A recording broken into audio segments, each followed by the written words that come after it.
വർഗ സമവാക്യങ്ങൾ തുകയുടെ വർഗം. നമ്മൾ ഒന്നാമത്തെ പാഠം വർഗങ്ങൾ എന്ന് പറയുന്ന പാഠത്തിൽ പല സംഖ്യകളുടെയും വർഗം കാണാൻ പഠിച്ചിട്ടുണ്ട്.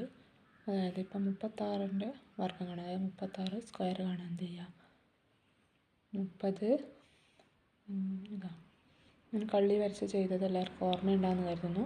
അപ്പോൾ 30 × 30 900, 30 × 6 150, 30 × 6 150, 6 × 6 36. അത് നമ്മളെങ്ങനെ ചെയ്തത്? 36 സ്ക്വയർ സമം 30 സ്ക്വയർ പ്ലസ് 30 × 6 × 2 പ്ലസ് 6 സ്ക്വയർ, അതായത് 1296. ഇനി 3.7ൻ്റെ സ്ക്വയർ കണ്ടുപിടിച്ചത് ഓർക്കുന്നുണ്ടാകുമെന്ന് വിചാരിക്കുന്നു. 3.7 സ്ക്വയർ നമ്മൾ 3 സ്ക്വയർ പ്ലസ് 3 × 0.7 × 2 പ്ലസ് 0.7ൻ്റെ സ്ക്വയർ ആയിട്ട് 13.69 ചെയ്തിട്ടുണ്ട്.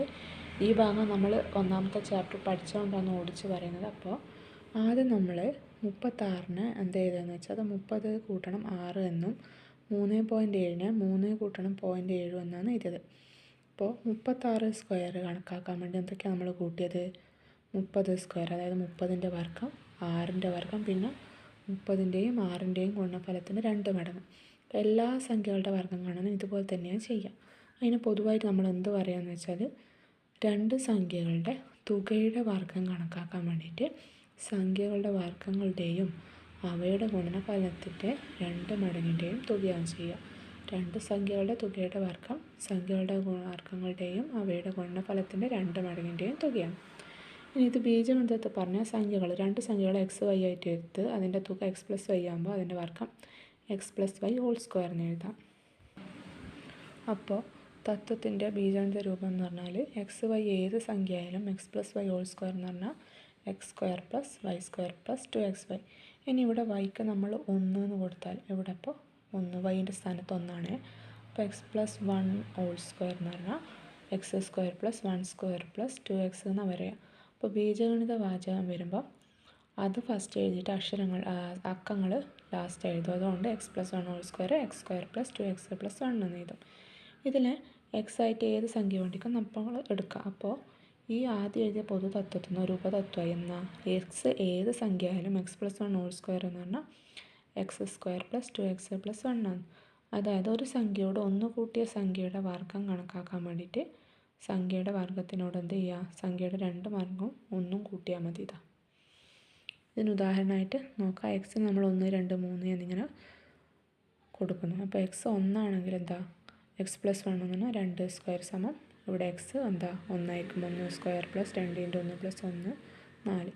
3 സ്ക്വയർ എന്ന് പറഞ്ഞാൽ എക്സിന് നമ്മൾ 2 ആണ് വാല്യൂ എടുത്തത്. അപ്പോൾ 2 സ്ക്വയർ പ്ലസ് 2 × 2 + 1 9. അങ്ങനെ 4 സ്ക്വയർ 13 സ്ക്വയർ അല്ല, ഇതുപോലെ നമുക്ക് ചെയ്യാം. ഇനി s + y ഹോൾ സ്ക്വയർ എന്ന് പറഞ്ഞാൽ x² + y² + 2xy എന്നതിൽ yക്ക് നമ്മൾ 1/2 എന്ന് വാല്യൂ കൊടുക്കണം. അങ്ങനെയായാൽ x + 1/2 ഹോൾ സ്ക്വയർ എന്ന് കിട്ടും. അത് ഞങ്ങൾക്ക് അങ്ങനെ എഴുതാം, x² + x + 1/4 എന്ന് കിട്ടും. ഇതാ 1/2ൻ്റെ ഹോൾ സ്ക്വയർ എന്ന് പറഞ്ഞാൽ 1/4 ആണ്. ഇവിടെ 2 × x × 1/2. അപ്പോൾ 2 × 2 ക്യാൻസൽ ആയിട്ട് x ആവും. അപ്പോൾ x² + x + 1/4. അപ്പോൾ നമുക്ക് മറ്റൊരു ഉപതത്വം കിട്ടി. എന്തായ x ആയിട്ട് ഏത് സംഖ്യ എടുത്താലും x + 1/2 ഹോൾ സ്ക്വയർ എന്ന് പറഞ്ഞാൽ x² + x + 1/4 ആണ്. ഇതിൽ x ആയിട്ട് സംഖ്യ എടുക്കുക. അതായത് എക്സിന് ഇപ്പോൾ 1 എന്ന് കൊടുത്താൽ 1 1/2 ഹോൾ സ്ക്വയർ എന്ന് പറഞ്ഞാൽ x അപ്പോൾ 1 അല്ലേ, 1² + x 1 + 1/4 എത്രയാണ് 2 1/4. ഇനി 2 1/2 ഹോൾ സ്ക്വയർ എന്ന് പറഞ്ഞാൽ 6 1/4. 3 1/2 ഹോൾ സ്ക്വയർ എന്ന് പറഞ്ഞാൽ 12 1/4. ഇത് ഇവിടെ എക്സിൻ്റെ സ്ഥാനത്ത് 1 2 3 അങ്ങനെ കൊടുത്താലാണ് ഇത് ചെയ്തിട്ട് കിട്ടുക കേട്ടോ. ഇനി ഈ സമവാക്യം നോക്കുക. ഏത് x ആയിട്ട് 0 അല്ലാത്ത ഏത് സംഖ്യ എടുത്താലും x + 1/x ഹോൾ സ്ക്വയർ എന്ന് പറഞ്ഞാൽ എന്താ x² + 1/x² + 2 ആയിരിക്കും. 0 അല്ലാത്ത ഏതെടുത്താലും. അപ്പോൾ അത് വെച്ചിട്ട് എക്സിന് നമ്മൾ 2 3 4 എന്നിങ്ങനെ വാല്യൂ കൊടുക്കണം. അപ്പോൾ x 2 ആണെങ്കിൽ എന്താ 2 + 1/2 എന്ന് പറഞ്ഞാൽ 2 1/2ൻ്റെ whole square.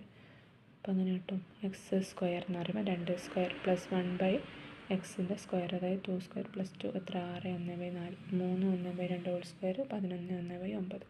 4 1/2 whole square 18 1/9. 16. Clear ആയിട്ടുണ്ടാകുമെന്ന് കരുതുന്നു.